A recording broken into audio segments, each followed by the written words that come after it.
کہ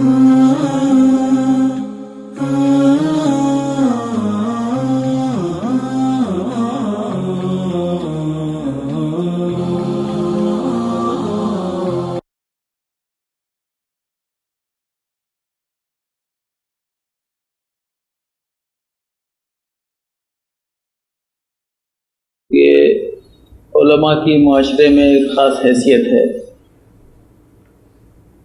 اور یہ فرمایا گیا کہ العلماء مصابیح هذه الامہ، علماء اس امت کا چراغ ہیں۔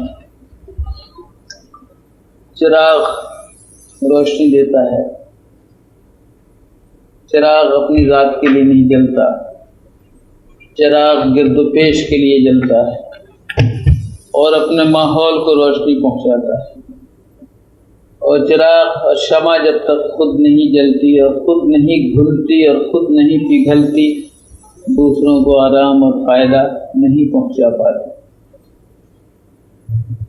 علماء بے شک مینار ہیں، روشنی ہیں، علم ہیں، ہدایت ہیں۔ ان کے ذریعے ان کے گرد و پیش کو روشنی ملنی چاہیے، لیکن اس سے پہلے ضروری ہے کہ وہ خود جلیں اور وہ خود بھولیں۔ جو خود جل نہیں سکتا، جو خود بھول نہیں سکتا، جو درد محسوس نہیں کر سکتا، وہ دوسروں کو فائدہ نہیں پہنچا سکتا۔ علماء کی ذمہ داریاں بہت نازک ہیں، بہت نازک ہیں۔ علماء کی حیثیت اس امت کے لیے جناب رسول اللہ صلی اللہ علیہ وسلم کے نائبین کی ہے۔ کار نبوت ان کو انجام دینا ہے۔ اس لیے جو نبی کے کلیجے میں غم تھا، وہ عالم کے کلیجے میں بھی وہ غم ہونا چاہیے۔ جو نبی کا علم تھا، اس علم کا ترکہ بھی علماء کو ملنا چاہیے۔ نبی کے حصے میں جو جہد، محنت، قربانی اور جہاد آیا تھا، وہ علماء کے حصے میں بھی آنا چاہیے۔ نبی کا جتنا وسیع دائرہ عمل تھا، اتنا ہی وسیع دائرہ عمل علماء کا بھی ہونا چاہیے۔ آپ کون سے عالم ہیں؟ ہم تو صاحب عالم ہیں بنگلہ زبان والے، عالم ہیں اردو زبان والے۔ میرے کام کا دائرہ کون سا ہے؟ ہم دیوبندی عالم ہیں، ہم بریلوی عالم ہیں، ہم اہل حدیث عالم ہیں، ہم حنفی عالم ہیں، ہم شافعی عالم ہیں، ہم مالکی عالم ہیں۔ ہمارے کام کا، ہماری محنت کا، ہماری درمندی کا دائرہ چھوٹا در چھوٹا ہوتا چلا جا رہا ہے۔ حضور پوری امت کے لیے غمگین رہا کرتے تھے۔ ایک عالم کو پوری امت کا درد اور پوری امت کا غم اٹھانا پڑے گا تو وہ عالم ہے۔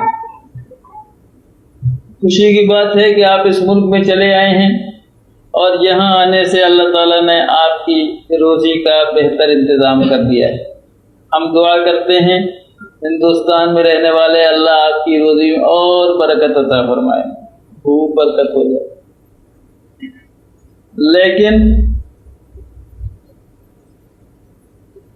اپنی اچھی سے اچھی روٹی کمانے والوں کا نام عالم ہے کیا؟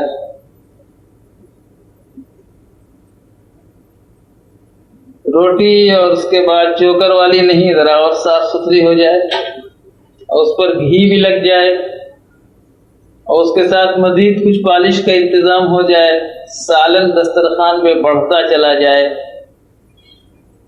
کیا یہی ہمارا آپ کا کام ہے؟ یہی ہمارا آپ کا مقصد زندگی ہے؟ اسی لیے ہم نے علم دین حاصل کیا ہے، اور اسی لیے ہم نیا بغیر رسول کے مدعی ہیں۔ لہجے کی تلخی کو معاف کریے گا، لیکن کیا یہ سچائی نہیں ہے کہ ہم اپنی ذمہ داریوں کو بھول بیٹھے ہیں؟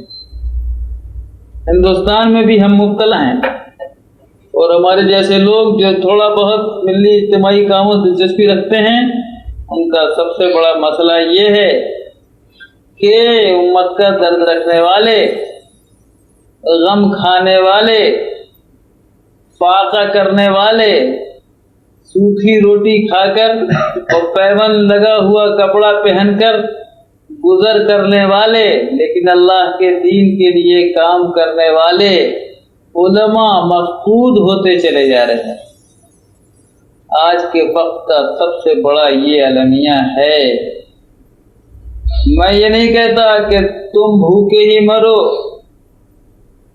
مگر میرے لیے مسئلہ ضرور ہے کہ ہم کیا کریں۔ ایک اچھا مدرس ہو سکتا ہے، ایک اچھا مفتی ہو سکتا ہے، ایک اچھا قاضی ہو سکتا ہے، ایک اچھا محقق ہو سکتا ہے، ایک عالم، لیکن وہ مدرسوں میں تنخواہ کہاں ملے گی؟ دارالفتہ میں پیسہ کہاں ملتا ہے؟ یہ تو الگ مسئلہ ہے ہمارے سرمایہ داروں کو، انتظامیہ کا، کہ علماء کو تنخواہ دینے میں، ان کی ضروریات پورا کرنے میں وہ نہایت بخیل واقع ہوئے ہیں۔ اور بھی بہت مسائل ہیں، لیکن یہ بھی سچائی ہے دوستو کہ ہمارا رجحان بھی اب ان ملازمتوں کی طرف ہے جہاں کام کریں یا نہ کریں سروس سیکورٹی مل جانی چاہیے، جہاں زیادہ سے زیادہ پیسے مل جانے چاہیے۔ نتیجہ یہ ہے کہ دین کا وہ سارا میدان خالی ہوتا نظر آتا ہے جس میدان میں علماء کی آج ضرورت ہے۔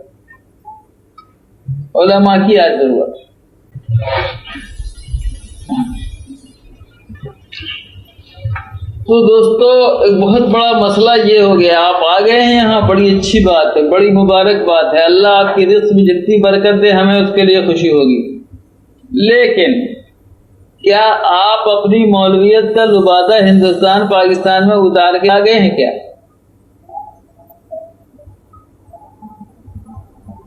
بہت آسان راستہ ہے۔ اب تو ہم روٹی کمانے آئے ہیں صاحب، پیسے کمانا ہے، مزدور ہیں ہم، لیبر ہیں۔ لیبر آتا ہے روٹی کمانے کے لیے آتا ہے۔ کیا یہ نہیں ہو سکتا کہ آپ اس اللہ تعالیٰ کے اس کرم کے اس لبادے کو ہندوستان پاکستان میں نہ اتاریں، لیتے ہوئے یہاں بھی چلے آئیں؟ ہم عالم ہیں، دین کے لیے جئیں گے، دین کے لیے مریں گے، روزی بھی اللہ ہم کو دے رہا ہے، کیا اس میں کوئی بری بات ہے؟ کیا نقصان ہے آپ؟ میرے اس کڑواہٹ کو معاف کیجیے گا، محسوس کر رہا ہوں کہ زیادہ سخت ہو رہا ہوں، لیکن جو تماشے میں نے سعودی عرب سے لے کر یہاں تک تمام دیکھے ہیں، بہترین ذی صلاحیت علماء اور فضلاء ہند و پاک کے، جن سے بڑے سے بڑا کام لیا جا سکتا ہے، وہ یہاں آ کر ٹائپنگ سے پیسہ کما رہے ہیں۔ ٹھیک ہے، کماؤ، میں اعتراض نہیں کرتا، لیکن اللہ کے دین کے جوہر کو، اللہ کے علم کی اس قیمت کو جو ہمارے سلف نے، بزرگوں نے چٹائیوں کو بیٹھ کر فاقہ کشی کے ساتھ بھوکے مر کے پڑھا کر بھیک مانگ کر ہمارے اور تمہارے لیے، صاف بات کرو، جن مدرسوں میں ہم پڑھا ہے وہاں مدرسوں میں ہمارے ذمہ داروں نے کیا کیا؟ ہم کو کھانا کھلایا، ہمیں کپڑے پہنائے، جاڑوں میں ہمیں لحاف دیا، ہمارے لیے درسگاہ کا انتظام کیا، ہمارے لیے بجلی اور ہیٹر کا انتظام کیا، اور محنت سے علم اور دین ہم کو پڑھایا، اور اس کے لیے وہ ذلیل ہوئے ان سرمایہ داروں کے سامنے، گلی گلی گئے، دروازے گئے، جگہ جگہ ٹھوکر کھائی، ہاتھ پھیلایا، بھیک مانگا، اور بھیک مانگ کے لا کے ہمیں کھلا کے پڑھایا اور لکھایا۔ کیا اس لیے دوستو کہ تم کچھ بہت زیادہ اچھے کمانے والے اور رجل کاسب بن کر اور اچھے لیبر بن کر یہاں وہاں جا کے دولت کماتے پھرو؟ تم ٹائپسٹ بن کر تم پیسے کما لو، تم حاسب عالی کے آدمی بن گئے، بڑے خوش ہو۔ آج ہندوستان اور پاکستان کے مدرسوں میں سناٹا ہو، اچھا مدرس نہ ملے، ہدایہ کو سمجھنے والا آدمی نہ ملے، مشکات اور بخاری کو صحیح طور پر پڑھانے والا نہ ملے، مدرسوں کے اندر طلبہ کی تربیت کرنے والا نہ ملے، عوام بگڑتے چلے جائیں، مسلمانوں کے حالات خراب ہوتے چلے جائیں، ان کا دینی حس مرتا چلا جائے، ان کے بیچ سے نماز چلی جائے، ان کے بیچ سے دین کا صحیح سمجھ چلی جائے. کیا یہی تعلیم تھی محمد قاسم نانوتوی کی؟ کیا یہی تعلیم تھی محمود الحسن کی؟ کیا یہی پڑھائی تھی ہمیں جناب والا شیخ الاسلام حسین مدنی نے؟ کیا یہی پڑھایا تھا مولانا محمد علی مغیری نے؟ کیا یہی پڑھایا تھا رشید احمد گنگوہی نے؟ ہم یہ پوچھنا چاہتے ہیں کہ جو ہمارے بزرگوں اور سلف علماء نے کیا کیا؟ انہوں نے اپنی روٹی کا بہتر انتظام کیا کہ نہیں کیا؟ اگر محمد قاسم نانوتوی کی یہ کہانی ہے تو سنو، کیا کیا تھا انہوں نے؟ یہی تو کیا تھا کہ 5 روپے ماہانہ ان کی تنخواہ تھی، اور جب والدہ مر گئی تو انہوں نے 2 روپیہ کم کر دیا کہ 3 ہی روپیہ کافی ہے. والدہ زندہ تھی تو 2 ان کو دینا پڑتا تھا. اب یہ 2 میرے پاس زائد ہیں، اب مدرسے سے میں 3 ہی روپے لوں گا. کیا قاسم نانوتوی کی کہانی محض اس لیے ہے کہ بعد میں سنائی جائے، یا ہماری تمہاری زندگیوں کو بنانے کے لیے بھی اس پر کچھ سوچنے کی ضرورت ہے یا نہیں ہے؟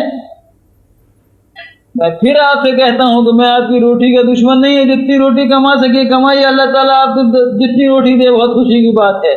لیکن میں اتنا ضرور کہنا چاہتا ہوں دوستو کہ ہم نے کم از کم جن علماء سے پڑھا لکھا سوچا سمجھا ہے وہ علماء تھے جنہوں نے ایک طرف مدرسوں میں بیٹھ کر ہمیں علم دیا، دوسری طرف ساری کائنات کی امت مسلمہ کے لیے 24 گھنٹہ فکر مند بھی رہے. ہو